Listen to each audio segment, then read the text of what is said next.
শীতকাল বললে আমাদের মাথার মধ্যে যেমন নানা রকমের মেলার ছবি ফুটে ওঠে, বৈশাখ মাসও কিন্তু তেমনই। মেলার সাথে ওতপ্রোতভাবে জড়িয়ে। বৈশাখ মাস আর মেলা, এই শব্দ দুটোকে তো একে অপরের থেকে আলাদা করাই সম্ভব নয়। বাংলার প্রতিটা কোণে কোণেই বৈশাখ মাস জুড়ে কোনো না কোনো মেলা তো চলতেই থাকে। জানো, আমাদের কলেজের কাছেও না বৈশাখী মেলা হয় দুদিন ধরে।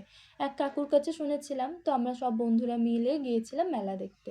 প্রথমে ভেবেছিলাম রাস্তার ধারে যেহেতু মেলা বসবে কতটাই বা বড় হবে, যেহেতু মেন রোডের ধারে। কিন্তু গিয়ে দেখলাম যে না, বেশ ভালোই বড় মেলা। আর এখানকার জিনিসগুলোতে এত সুন্দর, এত স্ট্যান্ডার্ড, এত অ্যাস্থেটিক ছিল যে কি বলবো। তো মেলায় যেহেতু আমরা গেছিলাম ৫ জন মিলে, তার মধ্যে ৩ জনই ছিল ছেলে, তো ওরাই আমাদেরকে সমস্ত ট্রিট দিয়েছে। অনেক কিছু খাইয়েছে, অনেক কিছু কিনেও দিয়েছে। আরে মেলার কুলফি, মেলার আইসক্রিম, মেলার চটপটি, মানে ধরো ঘুগনি, এইগুলো ছাড়া তো মেলা অসম্পূর্ণ। আর জানো তো, এই মেলায় গিয়ে না ছোট্টবেলার অনেক স্মৃতিচারণ করলাম। যেমন ধরো এই পিঙ্ক কালারের বারবির ছবি আঁকা, জাস্ট চিলচিল গানওয়ালা ফোন, সেই ছোট্টবেলার গোলা নানা রকম কালার দিয়ে, আর সাথে ছোটবেলার সেই যে প্রাণপ্রিয় খেলনাবাটি, সব কিছু দেখা মিলেছে এই মেলায়।